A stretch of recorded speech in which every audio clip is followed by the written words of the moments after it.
Welcome to my tutorial and review for Kung Fu Master for the Atari 2600.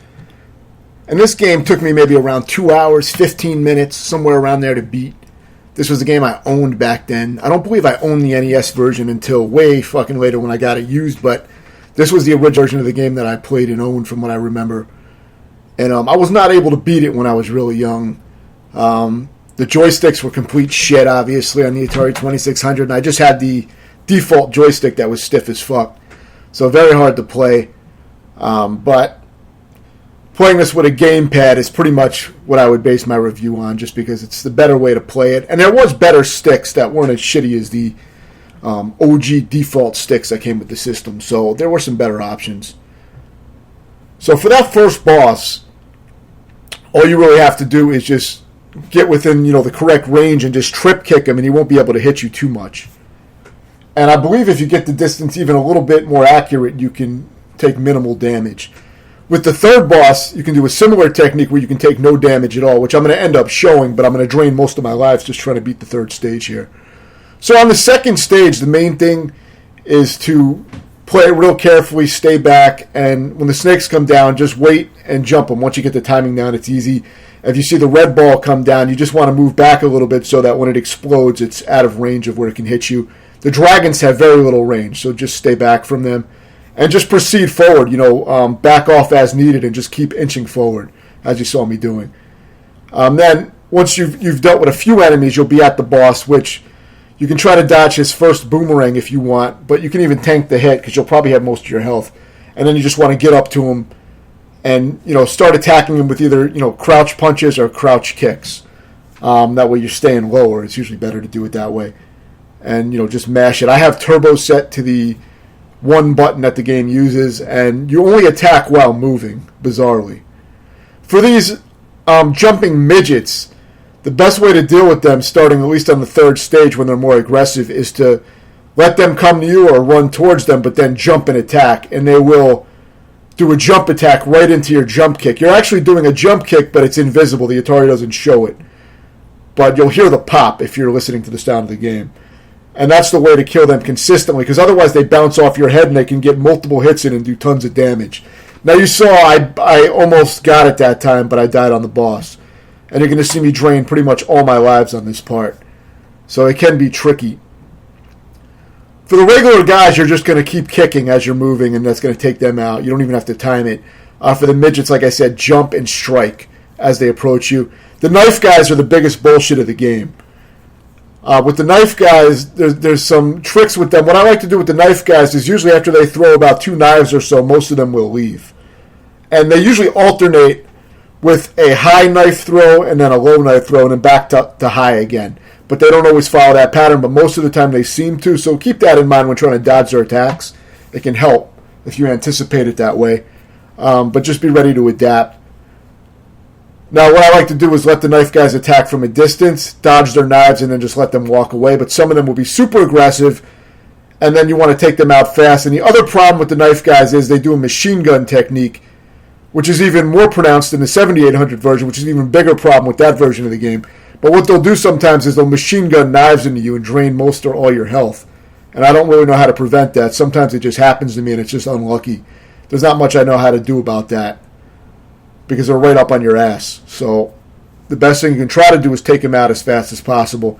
Now with this third boss that you saw him kill me again, the trick that I'm trying to do is get the distance just right with the trip kicks to where he can only damage me, at a slow rate, or I can destroy him without even getting hit once, which you're going to see.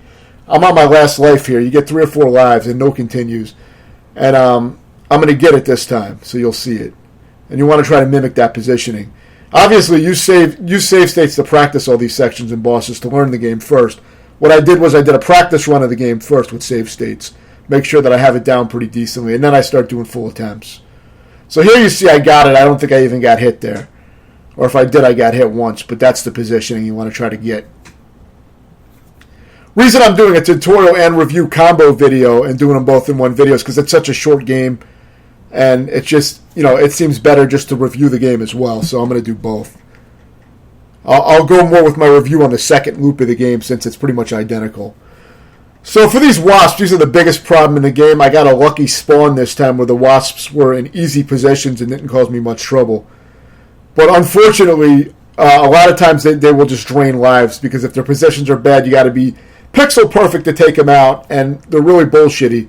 For this boss, just do crouch punches, which if you want to do a crouch punch, you're going to hold the down diagonal and just mash punch. And if you hold just down and punch, you do a sweep kick. It's because it's one button. They had to limit the controls and make it a little awkward. But, so yeah, crouch punches is the way to take out the magician, but if you don't have a lot of health, he'll just destroy you. You pretty much need a full health bar.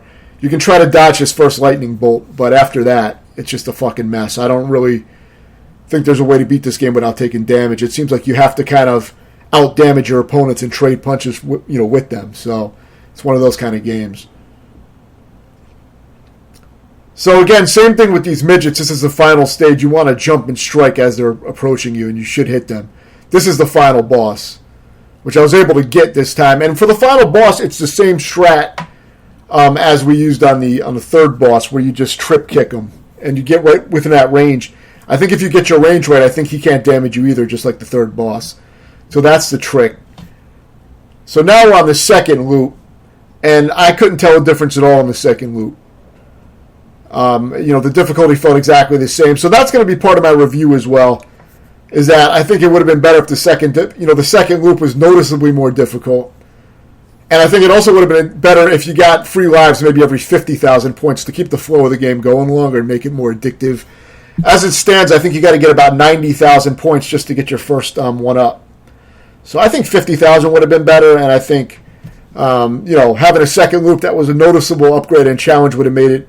Didn't have to be a huge upgrade, but a little bit harder. And that way you could do multiple loops, and it would get harder each time, and that would give it some replay. But as it stands, it feels like you're just doing the same shit again with whatever lives you have left over. It doesn't feel harder at all. So that's kind of a downside to it. But you'll see how far I get in this second loop. My goal was just to beat the first loop, but I usually play until I exhaust all my lives. So I just kept going. So, but the game for the Atari 2600 game, it's one of the best looking Atari 2600 games, definitely. It's impressive. It plays well overall. It's actually pretty similar to the arcade games, except that you have to move and strike to strike, which is a little weird, but you get used to it. And I'm not going to rate it badly based on the controller that the system comes with, because that's not the game's fault. But you can use the Sega Genesis controller on an OG Atari 2600, so that is a workaround that a lot of people use. I'm playing on emulation, so I can use whatever fucking controller I want, which is always a bonus. I also had turbo set, which made it even more effective to mash the kicks. But, enemy variety is, of course, limited, just as it was in the original game, but overall, it's a pretty good port of the game, which was a simple game, but for Atari 2600, this is a complex game compared to the games that were on this system. So, as an Atari 2600 game, it is quite good. It does have a lot of flaws. I mean, one big problem is that the knife guys can be extremely cheap and do machine gun methods that they won't do. You see how fast the knife guy was attacking me, but sometimes they will machine gun you with knives.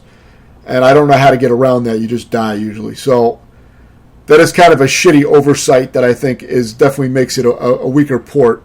And that is a big problem for having consistent runs and things like that. It does make the game feel more luck-based than I would like. But I still have to say that this is a pretty high quality for an Atari 2600 port of such a complex game. Compared to the kind of games that were on the console, it's pretty impressive. Of course, I can't really give this a proper review based on modern games or even modern indie games, which are usually much more complex than this. So I'm going to review it based on the kind of games that it came out around and the system. So for an Atari 2600 game, I'd say this is a 7 out of 10. It pulls off a more complex game style, pretty well for the system. The visuals are very good and fit what's going on. And overall, I'd say it's a high-quality port for the Atari 2600. I mean, look at the ports like Double Dragon for 2600, which were fucking horrible. And you'll see how good this actually is. Although it does have some big problems that kind of hold it back. Like I said, the one-up scoring system and, the loops not getting more difficult noticeably things like that, and the very cheap knife enemies are the main issues I have. And of course, with bosses, you're going to have to do some hit trading bullshit, but you did that in the old games too a bit, so it's not much different than that. And that was quite a good old game. So I'll give it a 7 out of 10. If you have any questions, let me know. And thanks for watching.